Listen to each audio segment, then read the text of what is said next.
നാസ്തികത എന്ന് നമ്മൾ കേട്ടിട്ടുണ്ട്. നവനാസ്തികത എന്താണ്? ഒരു സൗകര്യത്തിനു വേണ്ടി നവനാസ്തികതയുടെ ഇപ്പുറത്ത് നമ്മൾ ക്ലാസിക്കൽ നാസ്തികത എന്ന ഒരു പ്രയോഗം കൂടി വെക്കുകയാണ്. അതൊരു സൗകര്യത്തിനു വേണ്ടി മാത്രം വെച്ചതാണ്, വ്യത്യാസം തിരിച്ചറിയാൻ വേണ്ടിയിട്ട്. ഏതാണ്ട് 2004 മുതൽക്ക് എന്നാണ് കണക്ക് നിലനിൽക്കുന്ന ഒരു മൂവ്മെന്റാണ് നവനാസ്തികത അല്ലെങ്കിൽ ന്യൂ എത്തീസം എന്ന് അറിയപ്പെടുന്നത്. അതിന്റെ പ്രധാന ആചാര്യന്മാരായിട്ട് കണക്കാക്കപ്പെടുന്നത് Sam Harris, Richard Dawkins, Daniel Dennett, Christopher Hitchens എന്നീ 4 പേരാണ്. പക്ഷെ ഇവര് മാത്രമൊന്നുമല്ല, ഇതിന്റെ ആചാര്യന്മാരായിട്ട് ഒരുപാട് ആളുകളുണ്ട്. യഥാർത്ഥത്തിൽ അതിനൊക്കെ വളരെ മുൻപേ ജെന്നിഫർ ഹെക്റ്റ് എഴുതിയിട്ടുള്ള ഡൗട്ട് എ ഹിസ്റ്ററി എന്ന ഒരു പുസ്തകമുണ്ട്. ആ പുസ്തകമാണ് ന്യൂ എത്തീസത്തിന് തുടക്കം കുറിച്ചത് എന്ന് ക്രിസ്റ്റഫർ ഹിച്ചൻസ് തന്നെ പറയുന്നുണ്ട്. ഇവർക്ക് പ്രാധാന്യം കൈവരാൻ കാരണം എന്താണെന്ന് വെച്ചാൽ 2007 സെപ്റ്റംബറിൽ ഇവര് 4 പേരും ഹിച്ചൻസിന്റെ വീട്ടിൽ ഒരുമിച്ച് കൂടിയിരുന്നു. അങ്ങനെ അവര് തമ്മിൽ നടന്ന സംഭാഷണം വീഡിയോ ടേപ്പായിട്ട് പുറത്തിറക്കി. ഒരു ഗോഡ് ഡിബേറ്റ് എന്നാണ് അവകാശപ്പെട്ടത്, ദൈവസംവാദം. അതിന് പേര് കൊടുത്തത് ദ 4 ഹോഴ്സ്മെൻ എന്നായിരുന്നു. അപ്പൊ അതുകൊണ്ട് ഇവർ 4 പേരും 4 ഹോഴ്സ്മെൻ ഓഫ് ന്യൂ എത്തീസം എന്നറിയപ്പെടുകയാണ് ചെയ്തത്. ശരിക്കും അവരങ്ങനെയല്ല, the 4 horsemen of the non apocalypse എന്നാണ് ആ വീഡിയോ ടാപ്പിന് പേര് കൊടുത്തിരുന്നത്. അതിന്റെ കാരണം എന്താണെന്ന് വെച്ചാൽ ബൈബിളില് റെവലേഷൻ എന്നൊരു പുസ്തകമുണ്ട്, അത് അപ്പോക്കാലിപ്സ് എന്നും അറിയപ്പെടുന്നുണ്ട്. യോഹന്നാൻ ഉണ്ടായ വെളിപാട്, മലയാളം ബൈബിളിൽ ആ പുസ്തകത്തിന്റെ പേരങ്ങനെയാണ്, യോഹന്നാൻ ഉണ്ടായ വെളിപാട്. ഈ വെളിപാട് പുസ്തകത്തിൽ ലോകാവസാനത്തെ കുറിച്ചുള്ള കുറെ പ്രവചനങ്ങളൊക്കെ പറയും. അതിലൊന്നാണ് 7 മുദ്രകൾ പൊട്ടിക്കുന്നതിനെ കുറിച്ചുള്ള വർത്തമാനം. അപ്പൊ അതിൽ ഈ 4 മുദ്രകൾ 4 കുതിരക്കാരുമായി ബന്ധപ്പെട്ടതാണ്. ഈ കുതിരക്കാരെ കുറിച്ചുള്ള അപ്പോക്കാലിപ്റ്റിക് വിവരണത്തിന്റെ ഒരു എതിർ സ്ഥാനത്ത് നിന്നുകൊണ്ടാണ് 4 ഹോഴ്സ്മെൻ ഓഫ് നോൺ അപ്പോക്കാലിപ്സ് എന്ന് ഇവര് ആ വീഡിയോ ടാപ്പിന് പേര് കൊടുത്തത് എന്നാണ് പറയപ്പെടുന്നത്. എന്തായാലും ഈ അർത്ഥത്തിൽ ഈ 4 പേര് നവനാസ്തികതയുടെ 4 കുതിരക്കാരായി അറിയപ്പെടുകയാണ് ചെയ്തത്. അതോടൊപ്പം തന്നെ പ്ലസ് 1 ഹോഴ്സ് വുമൻ, അങ്ങനെ ഒരാൾ കൂടുണ്ട്, ഒരു കുതിരക്കാരി അല്ലെങ്കിൽ ഒരു കുതിര പട്ടാളക്കാരി. അവരുടെ പേര് അയാൻ ഹിർസി അലി എന്നാണ്. അയാൻ ഹിർസി അലി സോമാലിയക്കാരിയാണ്, ജന്മം കൊണ്ട്. സോമാലിയ വിട്ടിട്ട് പിന്നെ ഡെൻമാർക്കിൽ കുടിയേറി. അവിടെ തിയോ വാൻ ഗോഷ് എന്ന ഒരു ചലച്ചിത്ര പ്രവർത്തകനുണ്ടായിരുന്നു. തിയോ വാൻ ഗോഷ് ലോകപ്രശസ്ത ചിത്രകാരനായ വിൻസെന്റ് വാൻ ഗോഷിന്റെ അനുജനാണ്. അപ്പൊ തിയോ വാൻ ഗോഷും അയാൻ ഹിർസി അലിയും ചേർന്നിട്ട് ഡെൻമാർക്കിൽ സബ്മിഷൻ എന്ന ഒരു ഷോർട്ട് മൂവി ചെയ്തു. അയാൻ ഹിർസി അലിയാണ് ഇതിന്റെ തിരക്കഥ, തിയോ വാൻ ഗോഷാണ് അത് ഡയറക്റ്റ് ചെയ്തത്. ഈ സിനിമ പുറത്തു വന്നതോടുകൂടി ഇവർക്കെതിരായി ശക്തമായ ചില പ്രവർത്തനങ്ങളും വികാരങ്ങളും ഒക്കെ ഉണ്ടായി. ഒരർത്ഥത്തിൽ അത്തരം വികാരങ്ങൾ എന്ന് പറയുന്നത് വളരെ ന്യായമാണ്. പക്ഷേ ശേഷം ദൗർഭാഗ്യകരമായ ചില സംഭവങ്ങൾ ഉണ്ടായി എന്നേ. സബ്മിഷൻ എന്ന് പറയുന്ന ഈ സിനിമ 10 മിനിറ്റ് ദൈർഘ്യമുള്ള ഈ ഷോർട്ട് മൂവി ഹിജാബ് ധരിച്ച 4 സ്ത്രീകളുടെ കഥയാണ് പറയുന്നത്, അവരുടെ മോണോലോഗ്. അപ്പൊ ഹിജാബ് ധരിച്ചിട്ടുണ്ടെങ്കിലും അതൊരു പ്രത്യേക രീതിയിലാണ് ചെയ്തിരിക്കുന്നത്. വളരെ ട്രാൻസ്പാരന്റ് ആയിട്ടുള്ള ഒരു തുണിയാണ്. അവരുടെ ശരീരത്തിന്റെ മേൽ ഖുർആനിലെ ചില ആയത്തുകളൊക്കെ എഴുതി വെച്ചത്, അവരുടെ ശരീരത്തിൽ അങ്ങനെ എഴുതി വെച്ചിരിക്കുകയാണ്. ചില സമയത്ത് ശരീരഭാഗം കാണുന്നു.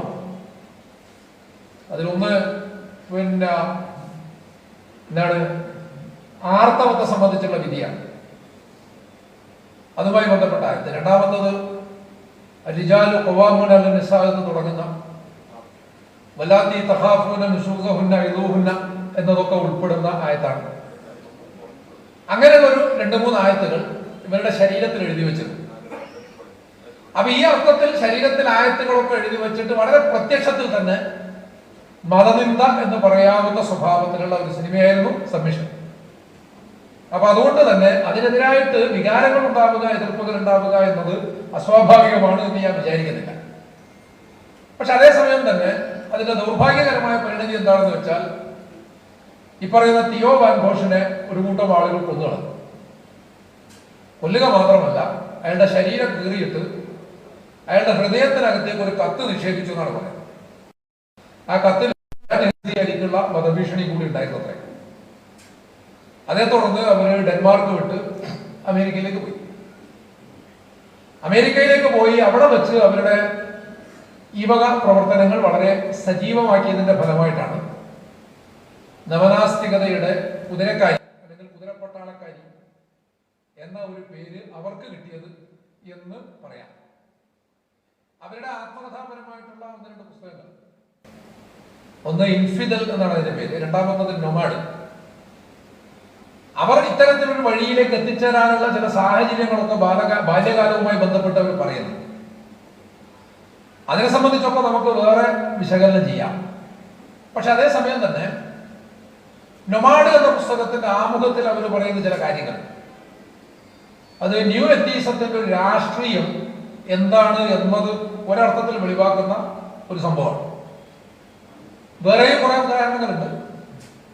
നൊമാഡിന്റെ ആമുഖത്തിൽ അയാൻ റിസി അലി പറയുന്നത് മുസ്ലിങ്ങളെ ഒന്ന് നന്നാക്കണം, വളരെ ഗുണകാംക്ഷയോടുകൂടി മുസ്ലിങ്ങളെ ഒന്ന് നന്നാക്കണം. ചില സംഗതികൾ അവരുടെ അടുത്ത് ഉള്ളിടത്തോളം കാലം പക്ഷെ അവർ നന്നാവില്ല. അതിലൊന്ന് അവരുടെ വിശ്വാസം തന്നെയാണ്. യുദ്ധക്കൊതിയനായ, ചോരക്കൊതിയനായ ഒരു ദൈവത്തിലാണ് അവർ വിശ്വസിക്കുന്നത്. അപ്പൊ അതുകൊണ്ട് തന്നെ ആ വിശ്വാസത്തിനെതിരായിട്ട് ഇവിടുത്തെ ക്രിസ്ത്യൻ മിഷണറി മൂവ്മെന്റ് വളരെ സജീവമാണ്. അവർ കൊടുത്തിട്ടുള്ള നിർദ്ദേശം, അവർ പറയുന്നത് എനിക്കൊരു മതത്തിലും വിശ്വാസമില്ല, പക്ഷെ ക്രിസ്തു മതത്തിലെ സ്നേഹനിധിയായ ദൈവത്തെ പകരം വെച്ചാൽ മുസ്ലിങ്ങളുടെ ഈ ചോരക്കൊതിയനായ അള്ളാഹുവിന്റെ ബാധയിൽ നിന്ന് അവരെ രക്ഷപ്പെടുത്താൻ സാധിക്കും.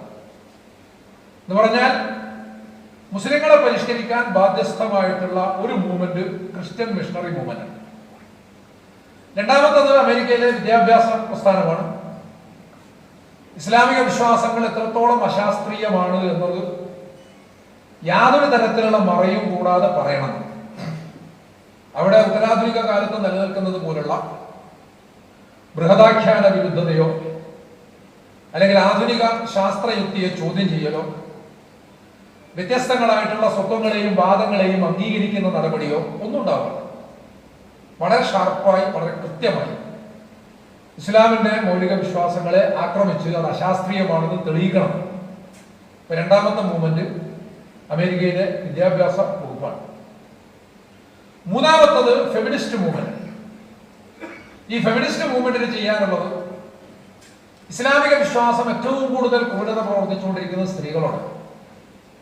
ആകയാൽ ആ സംഗതി അവരെ ബോധ്യപ്പെടുത്തണം.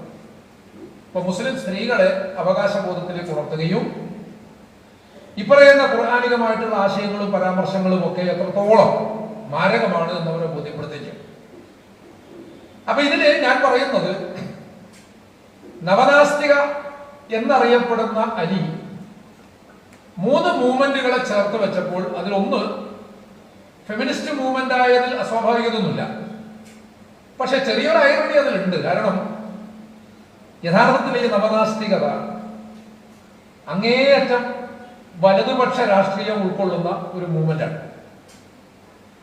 ആ അർത്ഥത്തിൽ എല്ലാ സ്ത്രീവിരുദ്ധ സ്വഭാവവും അവർ പ്രകടിപ്പിക്കുന്നുണ്ട്. ഈവൻ കേരളത്തിൽ പോലും പലരുടെയും പ്രസ്താവനകൾ ഫെമിനിസ്റ്റുകൾ അതിശക്തമായി വിമർശിച്ച അനുഭവങ്ങളൊക്കെ ഉണ്ടായിട്ടുണ്ട്. എന്നാലും ഇരിക്കട്ടെ, അലി ഒരു സ്ത്രീ ആയതുകൊണ്ട് ഫെമിനിസ്റ്റ് മൂവ്മെന്റിനെ അവർ ചേർത്ത് പറയുന്നു. അതോട് ചേർത്ത് പറയുന്നത് അമേരിക്കയിലെ വിദ്യാഭ്യാസ പ്രസ്ഥാനത്തെയാണ്. മൂന്നാമത് അതിനോട് ചേർത്ത് പറയുന്നത് ക്രിസ്ത്യൻ മിഷണറി മൂവ്മെന്റിനെയാണ്. അപ്പോൾ ഈ 3 മൂവ്മെന്റും ചേർന്നിട്ട് ഇസ്ലാമിനില്ലാതെ. അപ്പൊ ഞാനിവിടെ പറയുന്നത് എന്താണെന്ന് വെച്ചാൽ, ഇതിന് വളരെ കൃത്യമായിട്ട് ഒരു പൊളിറ്റിക്കൽ അജണ്ട അടങ്ങിയിട്ടുണ്ട് എന്ന് തിരിച്ചറിയാൻ സാധിക്കും. കാരണം അലിയെ സംബന്ധിച്ചിടത്തോളം ക്രിസ്തുമതം എന്നത് അംഗീകരിക്കാവുന്ന ഒരു സംഗതിയല്ല.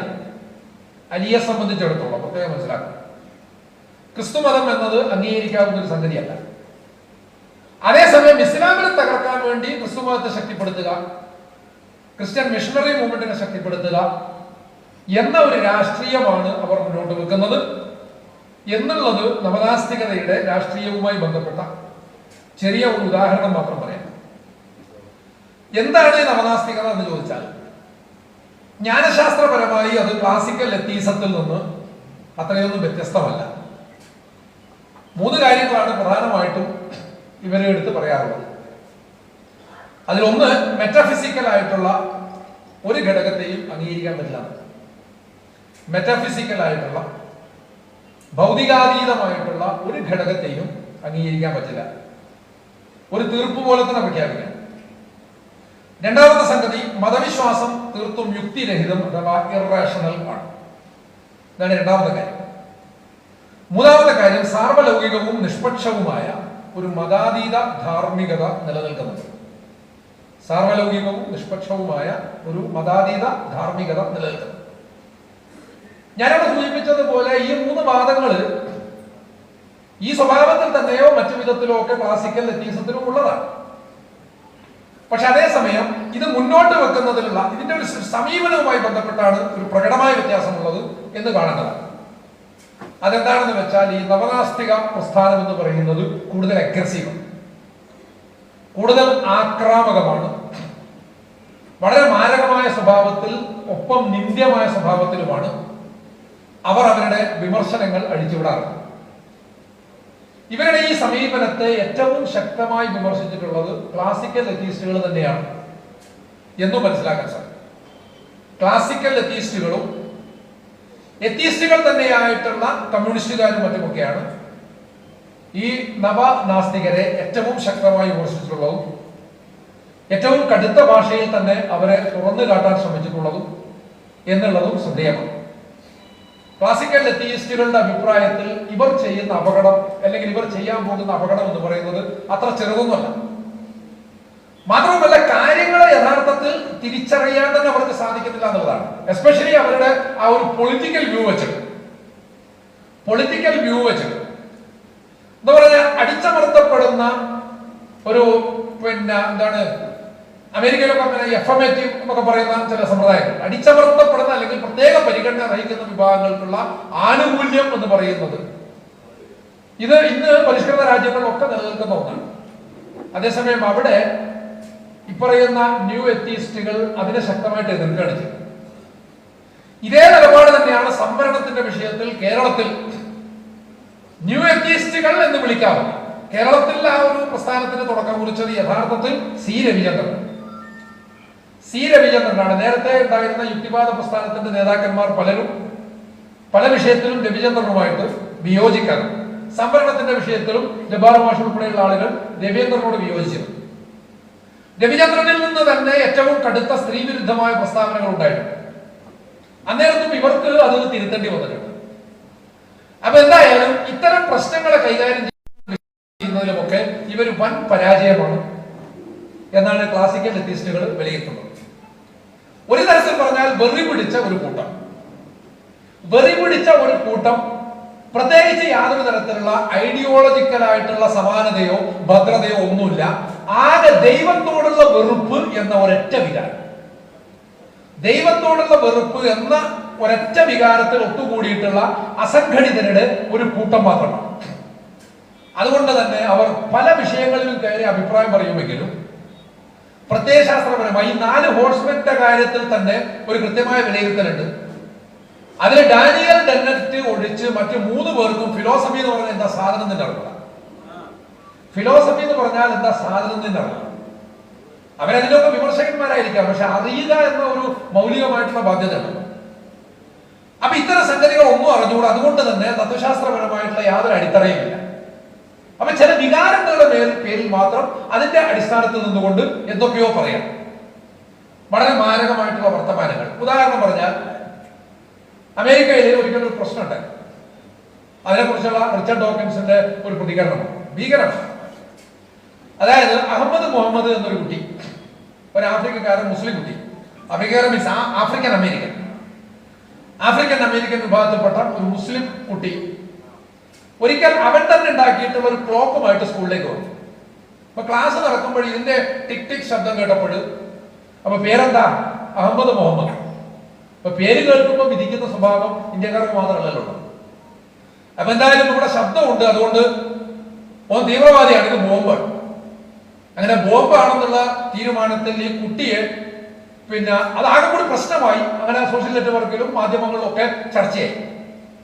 ആ ചർച്ചയിൽ ഇടപെട്ടുകൊണ്ട് ഡോക്കിൻസ് സാമൂഹ്യ മാധ്യമത്തിൽ പ്രതികരിക്കുകയും ചെയ്തു ഈ കുട്ടിക്കെതിരായി.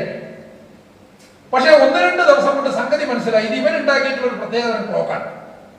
ഇത് മനസ്സിലായതോടുകൂടി സ്കൂൾ അധികൃതർ അസംബ്ലി വിളിച്ച് മീറ്റിംഗ് ഒക്കെ വിളിച്ചു ചേർത്ത് പരസ്യമായിട്ട് മാപ്പ് ചോദിച്ചു. ആ കുട്ടിയോട് ക്ഷമാപണം നടത്തുകയും അങ്ങനെ ആ പ്രശ്നം തീരുകയും ചെയ്തു. പക്ഷെ ഈ പ്രശ്നം തീർന്നപ്പോഴും റിച്ചാർഡ് ഡോക്കിൻസ് പ്രതികരിച്ചു. അതെങ്ങനെ പ്രതികരിച്ചത്? കാരണം ഈ സംഭവം നടന്നതോടുകൂടി പലരും പറഞ്ഞു, ഒരു കുട്ടിയോട് അങ്ങനെ കാണിക്കാൻ പാടുണ്ടോ, സ്വാഭാവികമായിട്ട് നമ്മളങ്ങനെ ചോദിക്കുമല്ലോ. നേരത്തെ ആ കുട്ടിയെ ആക്ഷേപിച്ചവരും പോലും കുട്ടി നിരപരാധിയാണെന്ന് അറിയുമ്പോൾ ചോദിക്കും, ഒരു കുട്ടിയല്ലേ ഒന്നുമില്ലെങ്കിൽ ആ കുട്ടിയോട് അങ്ങനെ കാണിക്കാൻ പാടുണ്ടോ? പക്ഷെ ഈ സമയത്ത് റിച്ചാർഡ് ഡോക്കിൻസ് എന്താ പോസ്റ്റ് ഇട്ടെന്ന് വെച്ചാൽ, ISIS പ്രവർത്തിക്കുന്ന ഒരു കുട്ടിയുടെ ചിത്രം, പ്രവർത്തിക്കുന്ന അല്ലെങ്കിൽ അങ്ങനെ കരുതപ്പെടുന്ന ഒരു കുട്ടിയുടെ ചിത്രം പോസ്റ്റ് ചെയ്തിട്ട് ഇവനും ഒരു കുട്ടിയാണ്. അയാളുടെ പ്രതികരണം അതായിരുന്നു. ഒന്ന് ആലോചിച്ചോ, ഒരു കുട്ടിയെ അവനുണ്ടാക്കിയ ഒരു ക്ലോക്ക് ക്ലാസ്സിൽ കൊണ്ടുവന്നതിന്റെ പേരിൽ ബോംബാണെന്നൊക്കെ പറഞ്ഞിട്ട് 2 ദിവസം മാനസികമായി പീഡിപ്പിച്ചു. എന്നിട്ട് അവസാനം തെറ്റ് മനസ്സിലാക്കിയിട്ട് സ്കൂൾ അധികൃതരെ മാപ്പ് പറഞ്ഞ കേസിൽ റിച്ചാർഡ് ഡോക്കിൻസ് പിന്നെ പ്രതികരിക്കുന്നത് ഇവനും ഒരു കുട്ടിയാണ്, ISIS-കാരുടെ ചിത്രം കൊടുത്തു. ഇങ്ങനെയുള്ള ഒട്ടേറെ സംഭവങ്ങൾ. ഇറാഖ് യുദ്ധത്തിൽ ഒരുപാട് ആളുകൾ കൊല്ലപ്പെട്ടതൊക്കെ സിവിലിയൻസ് ആണ്. ഏത് ആക്രമണത്തിലും പോലെ തന്നെ ഒരു യുദ്ധം നടക്കുമ്പോൾ ഏറ്റവും സുരക്ഷിതമായ സങ്കേതം ഒരു പട്ടാളക്കാരനായിരിക്കുക എന്നുള്ളതാണ് ഏറ്റവും സുരക്ഷ എന്നുള്ളതാണ് യുദ്ധത്തെ സംബന്ധിച്ച് പറയുന്ന പലരുടെയും നിരീക്ഷണം. കാരണം യുദ്ധത്തിൽ കൊല്ലപ്പെടുന്നവരിൽ 90% സിവിലിയന്മാരെയാണ്. പട്ടാളക്കാർ കുറെ കൂടി സുരക്ഷിതരാണ്. എന്തോ ഇറാഖിൽ ഒരുപാട് സിവിലിയന്മാർ തന്നെയാണ് കൊല്ലപ്പെട്ടത്. പക്ഷെ ആ സമയത്ത് അമേരിക്കയിൽ സ്വാഭാവികമായിട്ടും അവിടെ ഒരുപാട് യുദ്ധത്തിനെതിരായിട്ടുള്ള വികാരങ്ങളൊക്കെ ഉണ്ടായി. അങ്ങനെയുള്ള പ്രശ്നങ്ങളൊക്കെ നടക്കുന്നതിനിടയിൽ സാം ഹാരിസിന്റെ പ്രതികരണം, ഇത്രയേ മരിച്ചുള്ളൂ, ഇത്രയൊന്നും കൊന്നാൽ പോരായിരുന്നല്ലോ എന്നുള്ളതായിരുന്നു അയാളുടെ പ്രതികരണം. അപ്പൊ ഇങ്ങനെ അങ്ങേയറ്റം വംശീയമായിട്ടുള്ള ഒരു രാഷ്ട്രീയ നിലപാട് തീവ്ര വലതുപക്ഷത്തിന് സഹായകമായി കൊണ്ടിരിക്കുന്നു. ഇപ്പൊ കേരളത്തിൽ രവീന്ദ്രന്റെ നിലപാടുകളിലൊക്കെ നമുക്കത് കാണാൻ സാധിക്കും. ഗാന്ധിയെ കുറിച്ചുള്ള നിലപാട്, ഗാന്ധിയെ കുറിച്ച് പലരും വിമർശിക്കാറ്. ആ വിമർശനമല്ല ഇവിടെ പ്രശ്നം. ഗാന്ധിജിയുമായി ബന്ധപ്പെട്ട് സി രവീന്ദ്രൻ സ്വീകരിക്കുന്ന നിലപാട് എന്ന് പറയുന്നത് ഇവിടുത്തെ വലതുപക്ഷ ശക്തികൾക്ക് കൂടുതൽ ഊർജം പകരുന്ന ഒന്നാണ് എന്നുള്ളതാണ്. പലപ്പോഴും മുസ്ലിങ്ങളെ പറ്റി പറയുന്ന വർത്തമാനം, ഒരിക്കൽ അദ്ദേഹം പറഞ്ഞത് മുസ്ലിങ്ങൾ തീരെ കൊള്ളരുതാത്തവരാണ്, അവരാണ് ഏറ്റവും കൂടുതൽ അക്രമ പ്രവർത്തനങ്ങളിലൊക്കെ ഏർപ്പെടുന്നത്, അവർക്കാണ് ധാരാളം സമ്പത്തുള്ളത്, അവരാണ് കുറെ സൗകര്യങ്ങളൊക്കെ ഉണ്ടാക്കിയിട്ടുള്ളത്, എന്നിട്ടും അവർക്ക് സംവരണവും ആനുകൂല്യമൊക്കെ കൊടുക്കുന്നുണ്ട്. ഈ പറയുന്നതിനൊന്നും യാതൊരു തെളിവുമില്ല. അപ്പോൾ ഇങ്ങനെ ഒരുപാട് അജണ്ടകളിൽ പ്രവർത്തിക്കുന്നു എന്നതുകൊണ്ട് തന്നെ ഈ കാലത്തുള്ള ഇസ്ലാമോഫോബിയ, ന്യൂനപക്ഷ വിരുദ്ധത, അതുപോലെ തന്നെ വ്യത്യസ്ത സ്വത്വങ്ങളോടുള്ള അങ്ങേയറ്റത്തെ എതിർപ്പ്, അസഹിഷ്ണുത, സ്ത്രീ വിരുദ്ധത മുതലായിട്ടുള്ള സംഗതികളൊക്കെയും ഇവരുടെ സമീപനങ്ങളിൽ ആരോപിക്കപ്പെട്ടിട്ടുണ്ട്. അതിനൊക്കെ തെളിവുകളും അവരുടെ പുസ്തകങ്ങൾ വായിച്ചു നോക്കിക്കഴിഞ്ഞാൽ മനസ്സിലാക്കാൻ സാധിക്കും. ഇവരാരും ഇവരുടെ നിലപാടുകളൊന്നും തിരുത്താറില്ല. എത്ര തന്നെ കൃത്യമായിട്ട് കണക്കുകൾ ബോധ്യപ്പെടുത്തി കൊടുത്താൽ, അതിപ്പോ കേരളത്തിലെ അതിന്റെ ആചാര്യനായിട്ടുള്ള നാസ്തിക ദൈവം ഉൾപ്പെടെയുള്ള ആളുകൾ കണക്കുകളിൽ അബദ്ധം സംഭവിച്ചു, അതുകൊണ്ട് അപ്പറഞ്ഞത് തെറ്റാണ്, ദൈവവിശ്വാസം സ്വീകരിക്കണം എന്നൊന്നുമല്ലോ, അത് മൗലികമായ ഒരു പ്രശ്നമാണ്. പക്ഷെ അതേസമയം കണക്കുകൾ തെറ്റിപ്പോയി, അതുകൊണ്ട് ഞാൻ പറഞ്ഞ നിലപാട് എന്റെ നിഗമനം തെറ്റായിരുന്നു എന്ന് ഇന്ന് വരെ പറഞ്ഞതായിട്ട് എവിടെയും കാണാൻ സാധിക്കും. അപ്പോഴെന്തായാലും വിഷയം നവനാസ്തികതയായതുകൊണ്ടാണ് അതിനെ കുറെ കൂടി പൊളിറ്റിക്കലായിട്ട് സമീപിക്കാൻ ശ്രമിച്ചത്. നാസ്തികത എന്ന് പറയുന്നത് എന്താണ്, അതിന്റെ രീതി എന്താണ് എന്നത് ഇവിടെ പ്രത്യേകം പറയേണ്ടതില്ലാത്തത് കൊണ്ട് കൂടിയാകും സംഘാടകന്മാര് നവനാസ്തികതയുടെ വർത്തമാനം എന്ന് തന്നെ ഇതിന് തലക്കെട്ട് വെച്ചത്. തത്വശാസ്ത്രപരമായിട്ട് അതിനെക്കുറിച്ച് കൂടുതലൊന്നും പറയാനില്ല. യഥാർത്ഥത്തിൽ നിലപാടുകൾ കൊണ്ടാണ് ക്ലാസിക്കൽ നാസ്തികതയിൽ നിന്നും ഈ പറയുന്ന ന്യൂ എത്തീസം വേറിട്ട് നിൽക്കുന്നത് ആ നിലപാടുകളാണെങ്കിൽ അങ്ങേയറ്റം പ്രതിലോമപരവുമാണ്. നാസ്തികരായിട്ടുള്ള ധാരാളം സാമൂഹിക പ്രവർത്തകന്മാരും അതോടൊപ്പം തന്നെ നവോത്ഥാന നായകന്മാരും ഒക്കെ ഉണ്ട്. അവരൊക്കെ നമ്മൾ ആദരിക്കുന്നു, ബഹുമാനിക്കുന്നു. നാസ്തികത എന്ന പോയിന്റിൽ അല്ലെങ്കിൽ ആ ഒരു തത്വശാസ്ത്രപരമായ പോയിന്റിൽ അവരും നമ്മളും തമ്മിൽ സംവാദത്തിൽ ഏർപ്പെടുന്നു. സംവാദം എന്ന് പറയുന്നത് നേർക്ക് നേരെ മാത്രം നടക്കുന്നതല്ല. സംവാദത്തെ കുറിച്ച് നമ്മൾ അത്തരം തെറ്റിദ്ധാരണകളൊന്നും വെച്ച് പുലർത്തേണ്ടയില്ല. ഒരു സ്റ്റേജിൽ അപ്പുറത്തും ഇപ്പുറത്തും നിന്നാലേ സംവാദമാകൂ എന്നൊന്നുമില്ല. ലോകത്ത് ഇന്ന് വരെ വ്യത്യസ്തങ്ങളായിട്ടുള്ള ജ്ഞാനങ്ങളും ധാരണകളും ആശയങ്ങളും സിദ്ധാന്തങ്ങളും തമ്മിൽ സംവദിച്ചുകൊണ്ടേയിരിക്കുക. അപ്പോൾ ആ അർത്ഥത്തിലുള്ള സംവാദം നാസ്തികരായിട്ടുള്ള ഒട്ടേറെ സാമൂഹിക പ്രവർത്തകരുമായിട്ട് നമുക്കുണ്ട്. എതിർപ്പുകളുണ്ട്, വിയോജിപ്പുകളുണ്ട്. തത്വശാസ്ത്രപരമായിട്ട് അവരിൽ നിന്ന് നമ്മൾ വേറിട്ടാണ് നിൽക്കുന്നത്. അതേസമയം തന്നെ ഈ ലോകത്തെ മനുഷ്യത്വമുള്ള, നൈതികതയുള്ള, ഈ ലോകത്ത് പരസ്പരം സ്നേഹിക്കുന്ന മനുഷ്യന്മാരുള്ള ഒരവസ്ഥ സൃഷ്ടിക്കുന്നതിൽ അല്ലെങ്കിൽ ഈ ലോകത്തെ അപ്രകാരം പരിവർത്തിപ്പിക്കുന്നതിൽ ഇവരൊക്കെ വഹിച്ചിട്ടുള്ള പങ്കുകളെ നാം ഒരിക്കലും വിസ്മരിക്കുന്നില്ല. അപ്പോൾ അങ്ങനെയുള്ള സാമൂഹികമായ സ്ഥാനം അവർക്കുള്ളപ്പോഴും ന്യൂ എത്തീസം പക്ഷേ അത്തരത്തിലുള്ള ഒരു പ്രവർത്തനത്തിനല്ല മുതിരുന്നത് എന്നതുകൂടി ചേർത്ത് വായിക്കേണ്ടതാണ്. അതുകൊണ്ട് തന്നെയാണ് പുതിയ സമൂഹത്തെ മനസ്സിലാക്കുന്നതിൽ അവരങ്ങേയറ്റം പരാജയപ്പെട്ടു പോകുന്നത്. ഇപ്പൊ കേരളത്തിലെ നവനാസ്തികരുടെ ജാതിയെ സംബന്ധിച്ചുള്ള നിരീക്ഷണങ്ങളൊക്കെ വളരെ അബദ്ധമാണെന്ന് മനസ്സിലാക്കണം. ജാതി ഉപേക്ഷിക്കണം എന്നാണ് അവർ പറയുന്നത്. ജാതി ഉപേക്ഷിക്കണം എന്ന് രവിചന്ദ്രൻ പറയുമ്പോൾ പോകുന്ന ഒരു സാധനമല്ല ജാതി. ഇത് കേരളത്തിന്റെ ചരിത്രത്തെ കുറിച്ച് അല്ലെങ്കിൽ ജാതി എന്താണ് എന്നതിനെ കുറിച്ച് ബാലപാഠം അറിയുന്നവർക്ക് അറിയാവുന്നതാണ്. ജാതി എന്ന് പറഞ്ഞാൽ അങ്ങനെ തൂത്ത് മായ്ച്ച് കളയാൻ പറ്റുന്നൊന്നുമല്ല. ഇതാണ് മനസ്സിലാക്കുന്നത്. മതം ഉപേക്ഷിക്കാൻ പറ്റും ഒരാൾക്ക്, പക്ഷെ ജാതി ഉപേക്ഷിക്കാൻ പറ്റില്ല. ജാതി എന്ന് പറഞ്ഞാൽ അങ്ങനെ ജനനാൽ കിട്ടുന്നതാണ്, അതങ്ങനെ തന്നെയാണ്, അതിൽ തന്നെയാണ് മരിക്കേണ്ടത്. ഈ ഒരു ക്രമമാണല്ലോ നമ്മുടെ ജാതി വ്യവസ്ഥയായിട്ട് അടയാളപ്പെടുത്തുന്നത്. അതേസമയം ജാതിയുമായിട്ട് ബന്ധപ്പെട്ടത് ഉപേക്ഷിക്കണം എന്ന് പറയുമ്പോൾ ജാതിയുമായി ബന്ധപ്പെട്ട ആനുകൂല്യങ്ങൾ ഉപേക്ഷിക്കണം എന്നാണ് അർത്ഥമാക്കുന്നതെങ്കിൽ അതിന് എല്ലാ സൗകര്യവും കിട്ടുന്നത് സവർണർക്കാണ്. അപ്പൊ ജാതി ഉപേക്ഷിക്കുന്നതോടുകൂടി അല്ലെങ്കിൽ ജാതീയമായിട്ടുള്ള ഐഡന്റിറ്റി ഉപേക്ഷിക്കുന്നതോടുകൂടി പ്രിവിലേജ് നേരത്തെ ഉള്ളതുപോലെ തന്നെയാണ് നിലനിൽക്കുക എന്നുള്ളതൊരു യാഥാർത്ഥ്യമാണ്. അപ്പൊ ഇത്തരം യാഥാർത്ഥ്യങ്ങളെ ഒന്നും കാണാൻ തയ്യാറാകാതെയോ അല്ലെങ്കിൽ കാണാൻ സാധിക്കാതെയോ, അങ്ങനെ സാധിക്കണമെങ്കിൽ പ്രത്യയശാസ്ത്രപരമായ അടിത്തറ വേണം, വളരെ കൃത്യമായ ഒരു മെത്തഡോളജി വേണം. അങ്ങനെയൊന്നും ഇല്ലാത്തത് കൊണ്ട് തന്നെ അതൊന്നുമില്ലാതെ അവർക്ക് തോന്നിയ വിധത്തിലുള്ള വർത്തമാനങ്ങൾ അങ്ങനെ പറഞ്ഞുകൊണ്ടിരിക്കുന്ന ഒരു പ്രവണതയാണ് കാണാൻ സാധിക്കുക.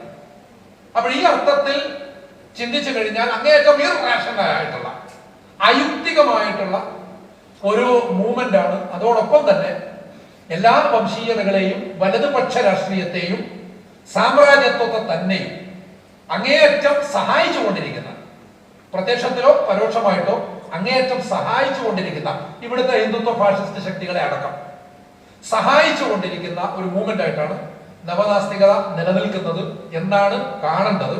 വിഷയാവതരണത്തിന്റെ സമയം കഴിഞ്ഞിട്ട് 2 മിനിറ്റ് ആയിട്ടുണ്ട്. ഞാൻ അവസാനിപ്പിക്കുകയാണ്. ചർച്ചയാണ് ഇതിന്റെ കൂടുതൽ ഭാഗം. ഒരു 10 മിനിറ്റോടെ നിർത്തണമെന്നാണ് വിചാരിച്ചിരുന്നത്, പിന്നെ ഇതിനെ കൊണ്ട് പറഞ്ഞു പോയതാണ്.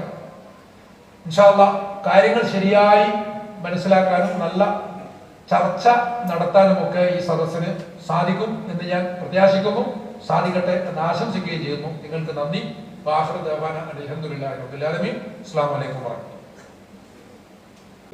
ലോകത്ത് അറിയപ്പെടുന്ന ശാസ്ത്രജ്ഞരും ഫിലോസഫർമാരും എല്ലാം നാസ്തികരാവുന്നത് എന്തുകൊണ്ടാണ്?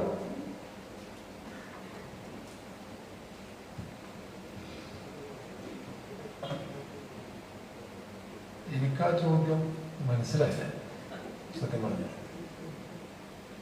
ലോകം ഭരിക്കുന്നത് നാസ്തികരാണ് എന്നുള്ളൊരു വർത്തമാണ്. ഇസ്ലാം, ക്രൈസ്തവ, ജൂത മതങ്ങളൊക്കെ അതിനേക്കാൾ വളരെ പിറകിലാണ് എന്നത് രണ്ടാമത്തെ വർത്തമാണ്. ലോകത്തുള്ള പ്രമുഖരായ തത്വശാസ്ത്രജ്ഞന്മാരും ശാസ്ത്രജ്ഞന്മാരും ഒക്കെ നാസ്തികരാണ് എന്നുള്ള മൂന്നാമത്തെ വർത്തമാണ്. ഈ 3 സംഗതികളും എനിക്ക് പുതിയ അറിവായതുകൊണ്ട് ഇതിനെ മറുപടി പറയാൻ നിവൃത്തിയില്ല. കാരണം അങ്ങനെ ഒരു സംഗതി യാഥാർത്ഥ്യമാണെന്ന് അറിഞ്ഞെങ്കിലല്ലേ ഞാൻ അതിനെക്കുറിച്ച് പഠിക്കുള്ളൂ. അപ്പൊ അങ്ങനെ ഒരു വിവരം എനിക്കില്ലാത്തത് കൊണ്ട് ദയവായി ചോദ്യകർത്താവ് ക്ഷമിക്കണം എന്ന് പ്രതീക്ഷിക്കുന്നു. ഇവിടെ നിന്ന് ഉയർന്നു വന്ന ചോദ്യങ്ങളായതുകൊണ്ടാണ് നമ്മളത് ഉന്നയിച്ചത്. അടുത്തതും അതുപോലെ അന്വേഷണമാണ്. എഴുതി തന്നതായോട് വായിക്കണേ.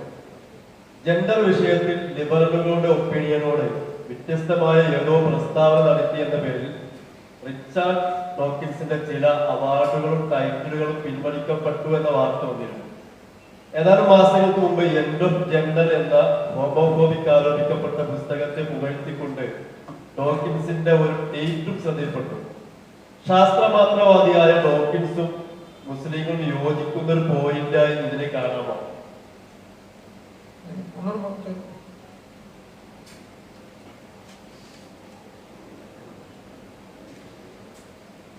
ജെൻഡർ വിഷയത്തിൽ ലിബറലുകളുടെ ഒപ്പീനിയനോട് വ്യത്യസ്തമായ ഏതോ പ്രസ്താവന നടത്തിയെന്നത് റിച്ചർഡ് ഡോക്കിൻസിന്റെ ചില അവാർഡുകളും ബഹുമതിയോടെ പരിമിതപ്പെടുത്തുന്ന വാർത്ത വന്നിരുന്നു. ഏതാനും മാസങ്ങൾക്ക് മുമ്പ് എൻഡ് ഓഫ് ജെൻഡർ എന്ന ഹോമോഫോബിയ ആരോപിക്കപ്പെട്ട പുസ്തകത്തെ പുറത്തിക്കൊണ്ട് ഡോക്ടേഴ്സിന്റെ ഒരു ശാസ്ത്രമാത അങ്ങനെ കാണാൻ പറ്റില്ല.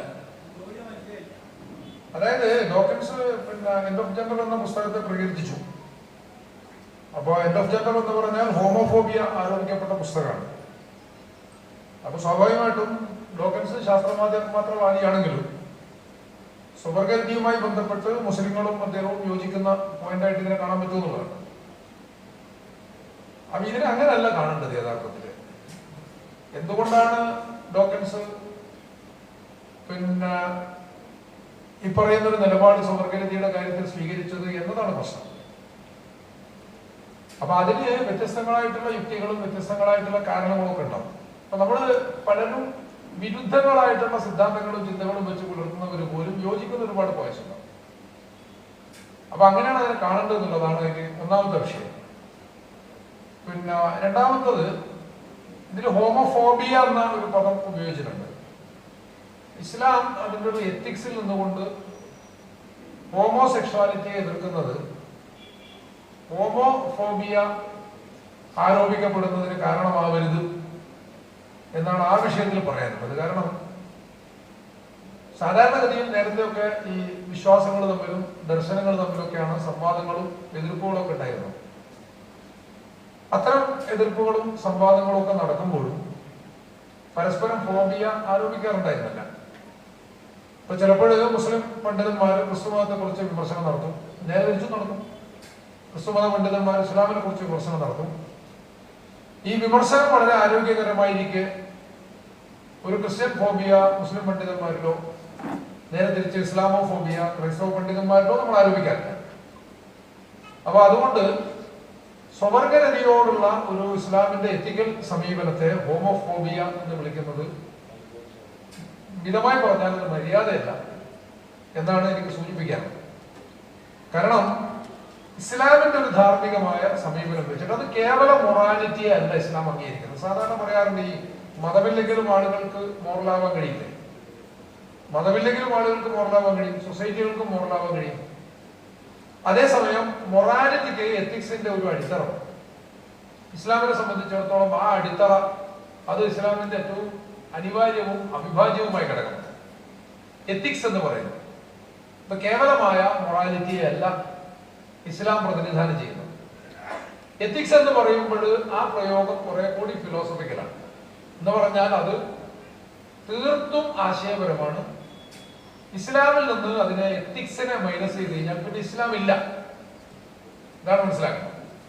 എത്തിക്സിനെ മൈനസ് ചെയ്ത് കഴിഞ്ഞാൽ പിന്നെ ഇസ്ലാം ഇല്ല. കാരണം ഈ സാധാരണ ഇപ്പൊ ഇസ്ലാമിന്റെ ഘടന എന്ന് പറയുന്നത് തന്നെ പൊതുവെ എല്ലാ മതങ്ങളെയും അങ്ങനെ പറയാമെങ്കിലും ഇസ്ലാമിന്റെ ഘടന സവിശേഷമായിട്ടും അതിന്റെ പെരിഫറൽ ആയിട്ടുള്ള ഒരു ഭാഗം, അതാണ് അതിന്റെ ഒരു സെമിയോളജി എന്ന് പറയുന്നത്.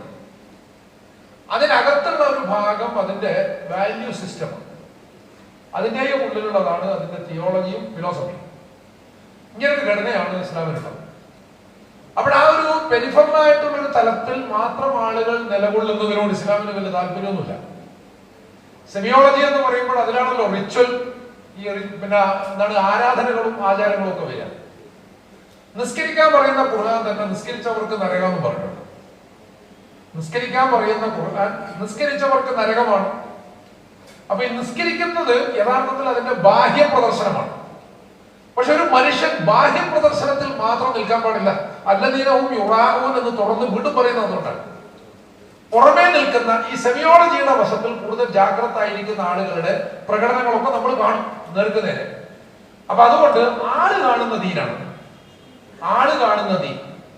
അതേസമയം ഈ നിസ്കാരം അകത്തേക്ക് പ്രവേശിക്കാനാണ്, അതിന്റെ വാല്യൂ സിസ്റ്റത്തിലേക്ക്. അതാണ് അതിന്റെ സോഷ്യോളജി. പുറമേക്കുള്ളത് സെമിയോളജി, അതിനുള്ളിലുള്ളത് സോഷ്യോളജി, അതിനുമകത്താണ് അതിന്റെ തിയോളജി അല്ലെങ്കിൽ ഫിലോസഫി. അപ്പൊ തൗഹീദിലേക്ക് കടന്നു വരണമല്ലോ, അതിന്റെ കാമ്പതാണ്. അങ്ങനെ കടന്നു വരണമെങ്കിൽ അതിന്റെ വാല്യൂ സിസ്റ്റത്തിൽ കൂടി മാത്രമേ സാധിക്കുകയുള്ളൂ എന്നുള്ളതാണ്. ആ വാല്യൂ സിസ്റ്റത്തിലാണ് ഇതിന്റെ എത്തിക്സ് കിടക്കുന്നത്. അപ്പൊ അതിനെ മാറ്റി നിർത്തി കഴിഞ്ഞാൽ ഇതിന്റെ ഘടന മൊത്തം തകരാറില്ല. അപ്പൊ കുറെ നിസ്കരിക്കുന്ന നോമ്പ് തോൽക്കുന്ന ആളുകൾ ഉള്ളത് കൊണ്ട് ഇസ്ലാമിന് പ്രത്യേകിച്ച് പ്രയോജനമൊന്നുമില്ല. അങ്ങനെ കുറെ ആളുകളെ സൃഷ്ടിക്കണം എന്നല്ല ഇസ്ലാം ആഗ്രഹിക്കുന്നത്. അപ്പൊ ആയതുകൊണ്ട് തന്നെ മൊറാലിറ്റിയെ കേവലം മൊറാലിറ്റി ആയിട്ടല്ല ഇസ്ലാം കാണുന്നത്. അതിന്റെ കൃത്യമായ ഒരു അടിത്തറുണ്ട്, ഫിലോസഫിക്കലായ അടിത്തറുണ്ട്, അതിന്റെ എത്തിക്സ് ഉണ്ട്, ഒരു എത്തിക്കൽ വ്യൂ ഉണ്ട്. അപ്പൊ ഇതിന്റെ ആധാരത്തിൽ നിന്നുകൊണ്ടാണ് സ്വവർഗരീതി ആയാലും വ്യഭിചാരമായാലും ഇസ്ലാം അതിന്റെ നിലപാടുകൾ സ്വീകരിക്കുന്നത്. അത് വിരുദ്ധമായ വീക്ഷണങ്ങൾ വെച്ചു പുലർത്തുന്നവരോട് വീക്ഷണങ്ങൾ ആദരിക്കുന്നു, തോന്നിയവാസത്തെ അല്ല.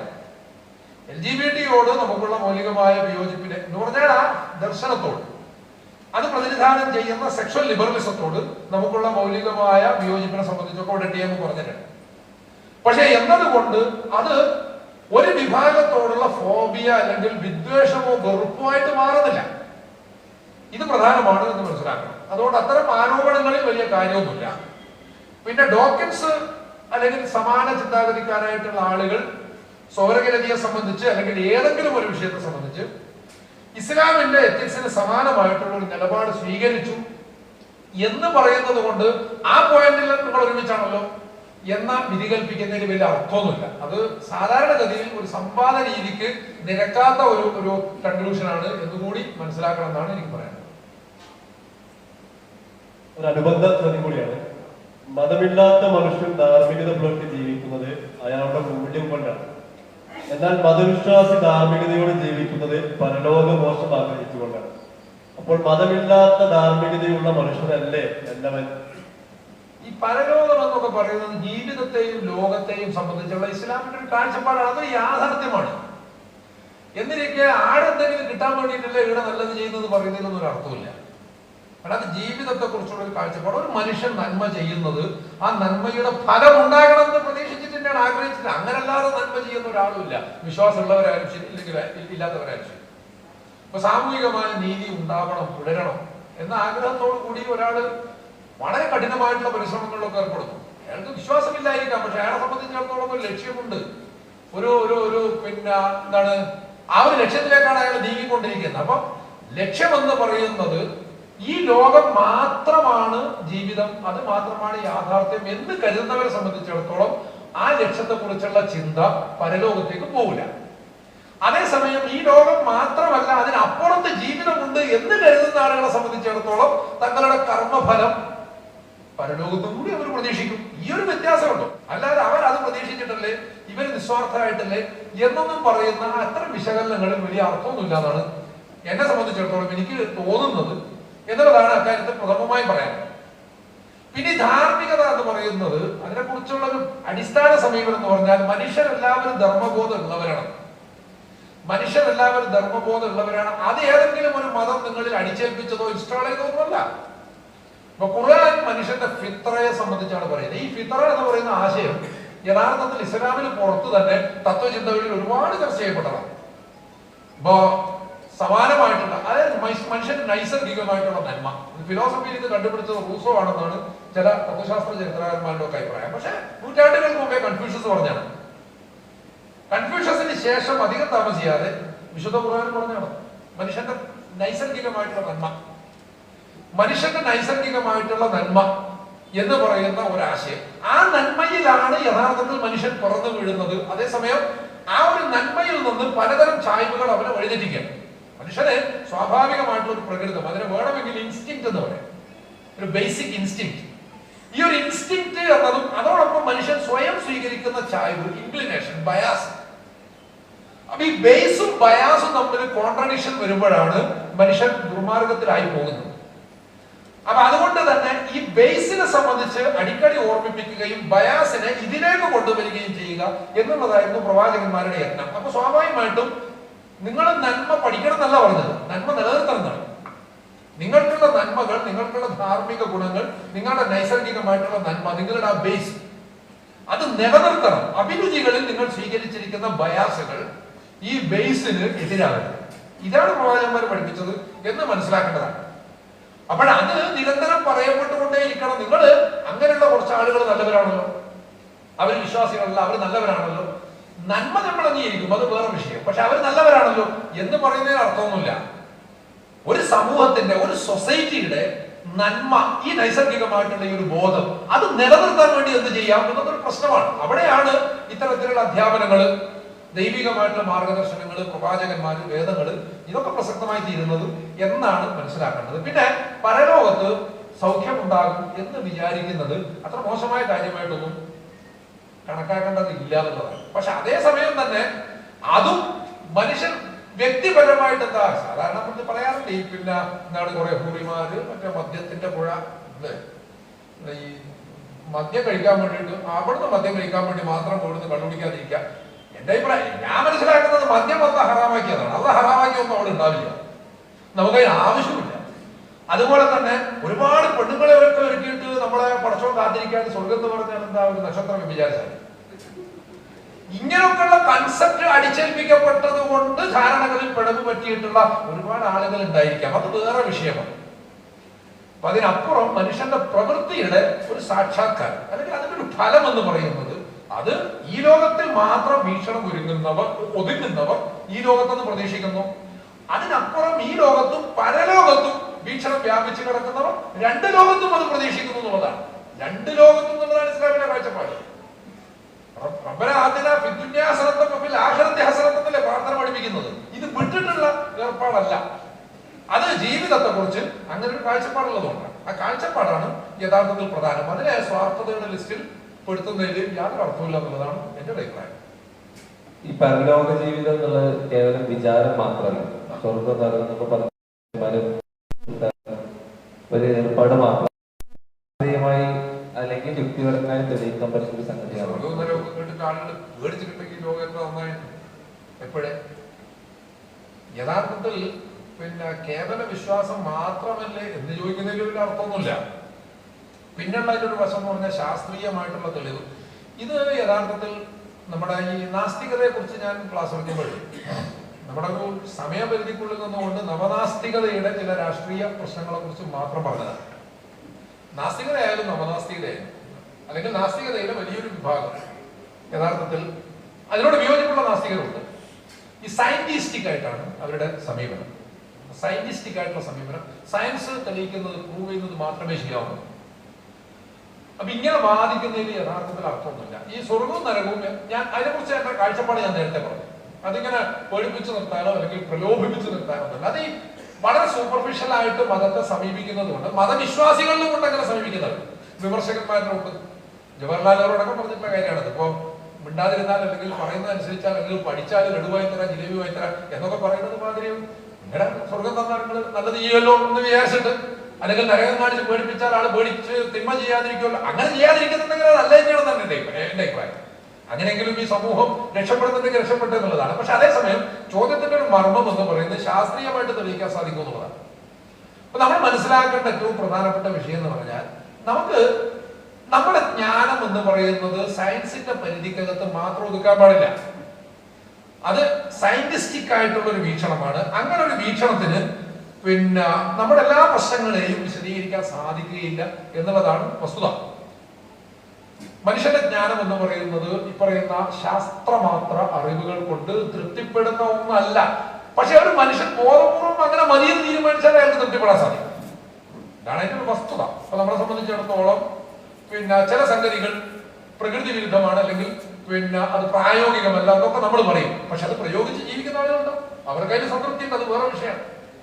അപ്പൊ ഞാനിവിടെ പറഞ്ഞു, മനുഷ്യന്റെ അടിസ്ഥാന പ്രകൃതം എന്ന് പറയുന്നത്, അവന്റെ ഇൻസ്റ്റിങ്ക്റ്റ് അല്ലെങ്കിൽ അവന്റെ ബേസ് എന്ന് പറയുന്നത് നന്മയാണ്. പക്ഷെ അതേസമയം തന്നെ തിന്മകളിൽ സായുജ്യം കണ്ടെത്തി ജീവിക്കുന്ന കുറെ മനുഷ്യന്മാരുണ്ട്.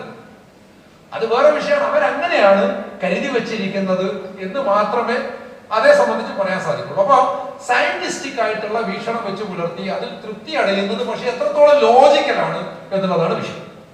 മനുഷ്യന്റെ ജ്ഞാനം എന്ന് പറയുന്നത് ശാസ്ത്രം മാത്രമല്ല, പണ്ട് മുതൽക്ക് തന്നെ, വളരെ പണ്ട് മുതൽക്ക് തന്നെ പിന്നെ ഫിലോസഫിയിൽ ഉണ്ടായിട്ടുള്ള ഒരു പ്രശ്നമാണ്. അന്ന് ശാസ്ത്രം യഥാർത്ഥത്തിൽ രൂപപ്പെട്ടിട്ടില്ല.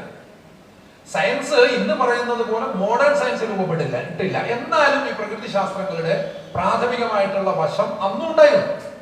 അത്തരം അന്വേഷണങ്ങളിൽ നിന്നാണ് മെറ്റീരിയലിസം ഉണ്ടാകുന്നത്, അല്ലെങ്കിൽ ഭൗതികവാദം ഉണ്ടാകുന്നത്. ഭൗതികവാദം ഇപ്പറയുന്ന മെറ്റഫിസിക്കൽ ആയിട്ടുള്ള എല്ലാ കാര്യങ്ങളെയും നിഷേധിച്ചു. എന്ന് പറഞ്ഞാൽ ലോകത്തിന്റെ പിന്നിൽ ദൈവികമായിട്ടുള്ള ഒരു ശക്തിയുണ്ട് എന്നത് നിഷേധിച്ചിട്ടുള്ള ഒരുപാട് ആളുകൾ. അതുപോലെ ജീവിതം എന്ന് പറഞ്ഞാൽ ഇത് മാത്രമാണ്, ഇതിനപ്പുറം വേറൊന്നുമില്ല, സ്വർഗവും നരകവും തട്ടിപ്പാണ് എന്ന് വിശ്വസിച്ചിരുന്ന ആളുകൾ, അങ്ങനെയുള്ള ഭൗതികവാദികളായിട്ടുള്ള ആളുകൾ, അവരുടെ വീക്ഷണവും അതേസമയം അതിനിപ്പുറത്ത് നിൽക്കുന്ന ആളുകളുടെ വീക്ഷണവും തമ്മിലുള്ള ഒരു ഏറ്റുമുട്ടൽ, സംവാദം എന്ന് പറയുന്നത് ഫിലോസഫിയുടെ ആരംഭത്തോളം തന്നെ പഴക്കമുള്ള ഒന്നാണ് എന്ന് മനസ്സിലാക്കണം.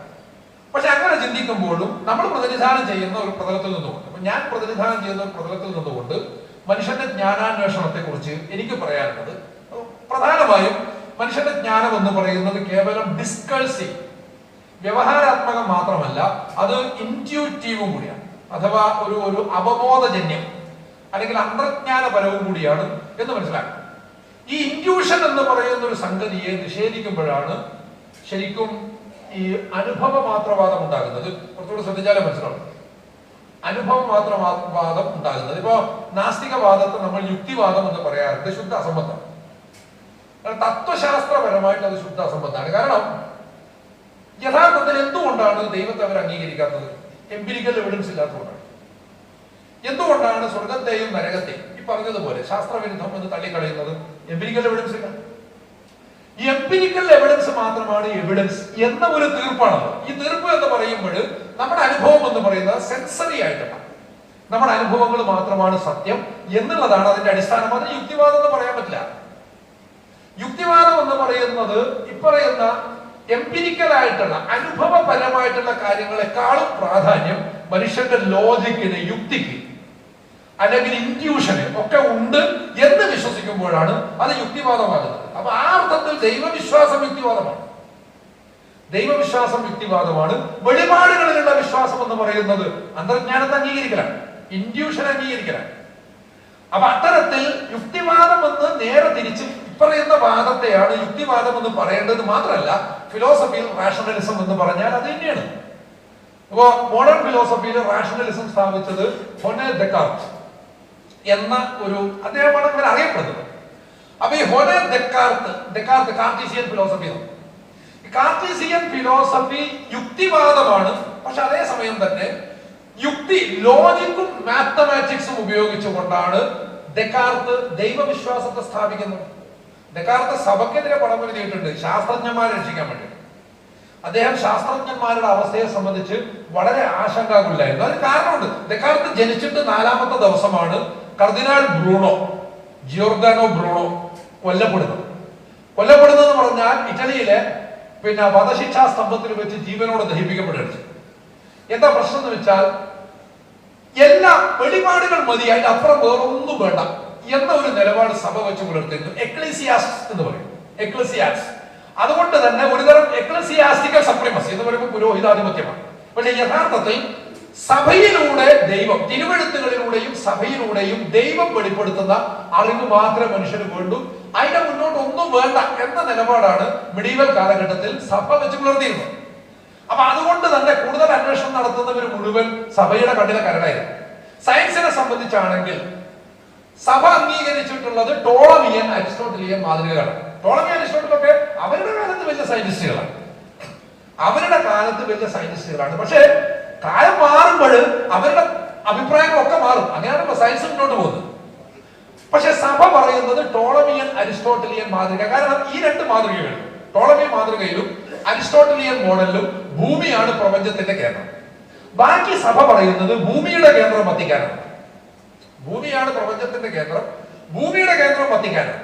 സഭയിലൂടെയാണ് ദൈവം വെളിപാടുകൾ വരുന്നതെങ്കിൽ ഈ ലോകത്തിന്റെ മാത്രമല്ല ഈ യൂണിവേഴ്സിന്റെ തന്നെ അധികാരം സഭയുടെ കയ്യിലാണ് എന്ന ഒരു ആശയമാണ് അതിലൂടെ വരുന്നത്. അപ്പൊ ഇതിന് സഹായകമായിട്ടുള്ള സയൻസ് മാത്രമേ ഉണ്ടാവാൻ പാടുള്ളൂ എന്ന് സഭ തീരുമാനിച്ചത് കൊണ്ട് തന്നെ അതിന് വിരുദ്ധമായ അഭിപ്രായം പറയുന്ന ഒരുപാട് സയന്റിസ്റ്റുകളെ കൊന്നുകളഞ്ഞിട്ടുണ്ട്.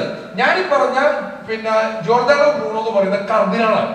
അദ്ദേഹം ഒരു പുരോഹിതനാണ്, ഒരു ഡൊമിനിക്കൻ ഫ്രയറാണ്, ഒരു ഡൊമിനിക്കൻ സന്യാസിയാണ്. അയാൾ വലിയ തിയോളജിയാണ്. ചില കാര്യങ്ങളിൽ സഭയോട് വിയോജിപ്പുണ്ടായിരുന്നു. ഇപ്പൊ പറയുന്ന അത്തരം വിയോജിപ്പുകളുടെ പേരിൽ പാഷണ്ഡത ആരോപിച്ചിട്ടാണ് കൊന്നതെന്നാണ്. പക്ഷെ ചരിത്രകാരന്മാർ കൂടുതൽ പറയുന്നത് ഇദ്ദേഹം വെച്ച് പുലർത്തിയ സയൻസിന്റെ പേരിൽ. കാരണം അദ്ദേഹം ഭൂകേന്ദ്ര സിദ്ധാന്തത്തിനെതിരായിരുന്നു. ടോളമിയൻ മാതൃകയല്ല, കോപ്പർനിക്കൻ മാതൃകയാണ് ശരി എന്ന് വിശ്വസിച്ചിരുന്ന ശാസ്ത്രജ്ഞന്മാരുണ്ടായിരുന്നു. അക്കൂട്ടത്തിൽപ്പെട്ട ഒരാളായിരുന്നു. അതിനൊക്കെ പേരിലാണ് അദ്ദേഹത്തെ ചുട്ടുകൊന്നത്. അപ്പൊ ഇങ്ങനെ സയന്റിസ്റ്റുകളുടെ സയൻസിന്റെ വികാസത്തിന്റെ കാര്യത്തിൽ വലിയ ആശങ്ക വെച്ച് പുലർത്തിയിരുന്ന സയന്റിസ്റ്റും കൂടിയാണ് ദെക്കാർത്ത്. അതേസമയം ദെക്കാർത്ത് യുക്തി കൊണ്ട് ദൈവികമായിട്ടുള്ള സാന്നിധ്യം തെളിയിക്കാൻ അദ്ദേഹം വെളിപാടുകളെ സംബന്ധിച്ച് പറയുന്നതും അത് തന്നെയാണ്. മനുഷ്യൻ എന്ന് പറഞ്ഞാൽ യഥാർത്ഥത്തിൽ ഭൗതിക വസ്തുവിനേക്കാൾ ഉപരി മൈൻഡാണ്. ദെക്കാർത്തിനെ പൂർണ്ണമായും ഉൾക്കൊള്ളാൻ നമുക്ക് പറ്റില്ല. കാരണം ദെക്കാർത്തിയൻ ഡ്യുവലിസത്തിലും ഒരല്പ പ്രശ്നങ്ങളുണ്ട്. പക്ഷെ അത് ഏത് ഫിലോസഫിയിൽ ഉണ്ടാകുന്നതാണ്, അത് തൽക്കാലം കൊണ്ട് മാറ്റി വെക്കാം. യുക്തിക്ക്, ലോജിക്കൽ റീസണിങ് എന്ന് പറയുന്ന ഒരു സംഗതിക്ക് പ്രാധാന്യം കൊടുത്തിട്ടുള്ള ദെക്കാർത്ത് അതേ മാർഗം വെച്ചുകൊണ്ട് തന്നെയാണ് ഈശ്വരാസ്തിത്വം തെളിയിക്കുന്നത്, ദൈവാസ്തിത്വം തെളിയിക്കുന്നത്. അദ്ദേഹത്തിൻ്റെതായ ന്യായം, ആ ന്യായത്തിൽ സയൻസും ഉണ്ട്. ആ ന്യായത്തിൽ സയൻസിനെ അദ്ദേഹം ഉപയോഗപ്പെടുത്തുന്നു, എസ്പെഷ്യലി മാത്തമാറ്റിക്സിനെ നന്നായിട്ട് ഉപയോഗപ്പെടുത്തുന്നു. അതേ അടിസ്ഥാനത്തിൽ തന്നെ വെളിപാടുകളെ അദ്ദേഹം ഇൻഡ്യൂഷനുമായി ബന്ധപ്പെടുത്തിയിട്ട് അതിനെ ന്യായീകരിക്കുന്നുണ്ട്, അതിനെ സ്ഥാപിക്കുന്നുണ്ട്. അതിനപ്പുറം പരലോകത്തെയും സ്വർഗത്തെയും നരകത്തെയും ഒക്കെ സ്ഥാപിക്കുന്നതായിട്ട്. അപ്പൊ അത് ജീവിത തുടർച്ചയുമായി ബന്ധപ്പെട്ട. പക്ഷെ പ്രശ്നം എന്താണെന്ന് വെച്ചാൽ എല്ലാം സയൻസിൽ നിന്ന് കിട്ടും എന്ന് വിചാരിക്കുന്നതാണ് പ്രശ്നം. അവിടെയാണ് ഞാൻ പറഞ്ഞത് ഡിസ്കഴ്സീവ് മാത്രമല്ല, യഥാർത്ഥത്തിൽ ജ്ഞാനം എന്ന് പറയുന്നത് ഇൻഡ്യൂട്ടീവും കൂടിയാണ്. നമുക്ക് സെൻസിബിളിൽ നിന്ന് ഇന്റലിജിബിളിലേക്കുള്ള ഒരു സഞ്ചാരമാകണം ചിന്ത എന്ന് പറയുന്നത്. ആ അർത്ഥത്തിൽ ചിന്തയെ വികസിപ്പിക്കുമ്പോൾ മാത്രമേ ഇപ്പം നിലനിൽക്കുന്നത് കേവല വിശ്വാസമായിട്ടാണ്. പക്ഷെ എന്നെ സംബന്ധിച്ചിടത്തോളം പറയാൻ സാധിക്കും, ചിന്താപരമായിട്ട് യുക്തിപരമായിട്ടുള്ള ഒരു ബോധ്യത്തിന്റെ അടിസ്ഥാനത്തിലാണ് പേഴ്സണലി വ്യക്തിപരമായിട്ട് ഞാൻ സ്വർഗത്തെയും നരകത്തെയും പരലോക ജീവിതത്തെയൊക്കെ അംഗീകരിക്കുന്നു. ഞാൻ ദൈവവിശ്വാസത്തിലേക്ക് അല്ലെങ്കിൽ ദൈവികമായ ബോധ്യത്തിലേക്ക് എത്തിച്ചേരുന്നതും അങ്ങനെ തന്നെയാണ്. ലോജിക്കലി അങ്ങനെ തന്നെ ചിന്തിച്ചുകൊണ്ട് യുക്തിയും ദൈവവും വിരുദ്ധമാണ് എന്ന് പറയുമ്പോൾ അതിനെ അംഗീകരിക്കാൻ എനിക്ക് പ്രയാസമുണ്ടാകുന്നത് ഞാൻ ദൈവവിശ്വാസത്തെ ഇൻസ്റ്റാൾ ചെയ്തിട്ടുള്ളത് എന്റെ യുക്തിയിലാണ് എന്നതുകൊണ്ടാണ്. യുക്തിയെ എടുത്തു കളഞ്ഞു കഴിഞ്ഞാൽ എന്റെ വിശ്വാസവും പോകും. എന്നിൽ നിന്ന് എന്റെ യുക്തിയെ നീക്കം ചെയ്ത് കഴിഞ്ഞാൽ എന്റെ വിശ്വാസവും പോകും. ആ അർത്ഥത്തിൽ യുക്തിയിൽ തന്നെയാണ് ഇതും നിൽക്കുന്നത്. കാരണം സെൻസിബിൾ ആയിട്ടുള്ള ഒരു ലോകം മാത്രമല്ല, മറിച്ച് അതിനപ്പുറം ഇന്റലിജിബിൾ ആയിട്ടുള്ള ഒരു അങ്ങനെ വികസിക്കണം.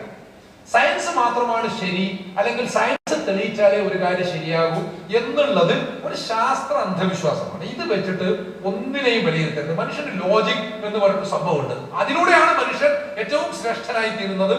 ഐ തിങ്ക് therefore I എന്നാണ് ദെക്കാർത്ത് പറഞ്ഞത്. ഞാൻ തിന്നുന്നു അല്ലെങ്കിൽ ഞാൻ കുടിക്കുന്നു, ഇതൊക്കെ മെറ്റീരിയൽ ആയിട്ടുള്ള പ്രവർത്തനങ്ങളാണ്.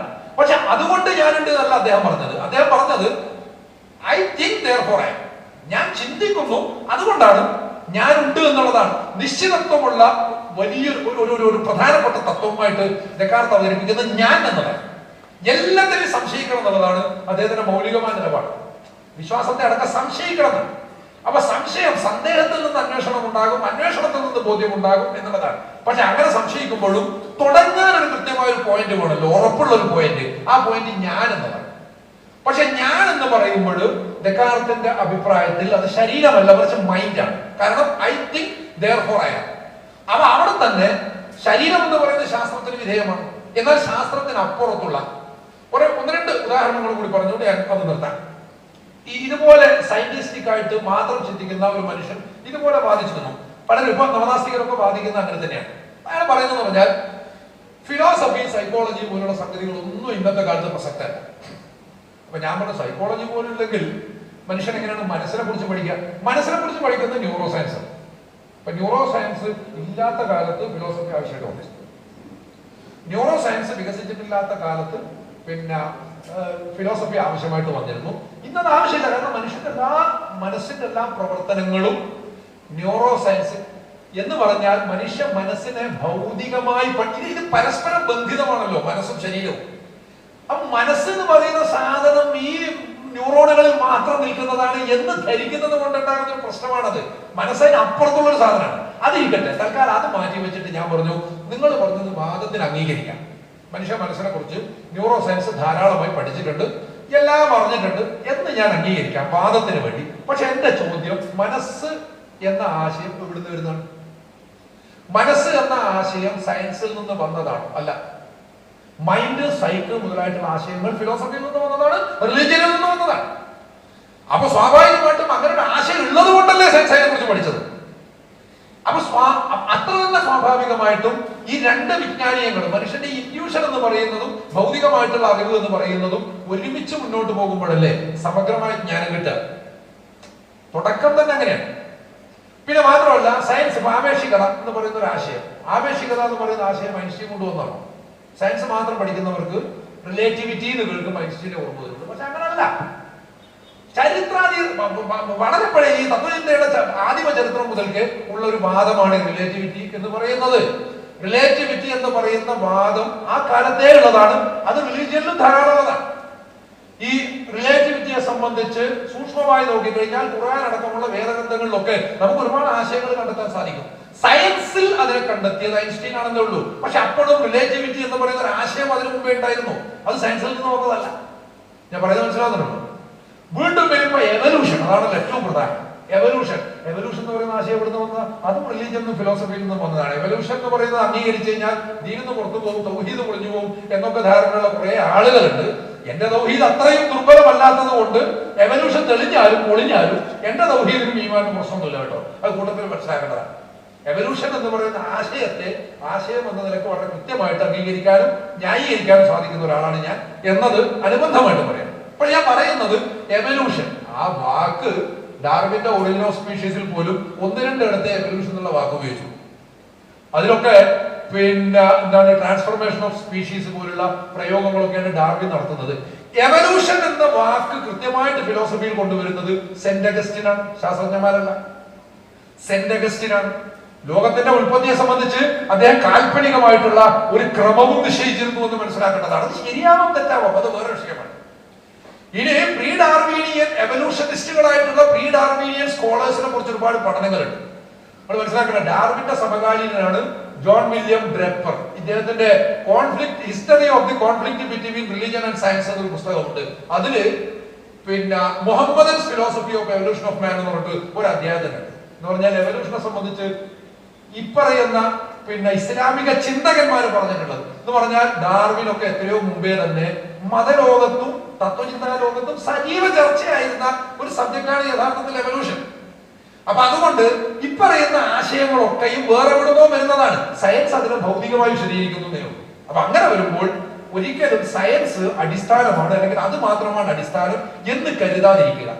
ചിന്തയെ ഇപ്പറയുന്നത് പോലെ ഇന്റലിജിബിൾ എന്ന് പറയുന്ന ഒരു തലത്തിലേക്ക് വികസിപ്പിക്കുമ്പോഴാണ്, അല്ലെങ്കിൽ ഇൻറ്റ്യൂട്ടീവ് എന്ന് പറയുന്ന ഒരു തലത്തിലേക്ക് വികസിപ്പിക്കുമ്പോഴാണ് ഈ പറയുന്നതൊക്കെ നമുക്ക് മൗലികമായി യുക്തിഭദ്രമായി അനുഭവിക്കാനും സ്വീകരിക്കാനും സാധിക്കുക എന്നാണ് എന്റെ അനുഭവം കൂടി വെച്ചിട്ട് എനിക്ക് പറയാനുള്ളത്.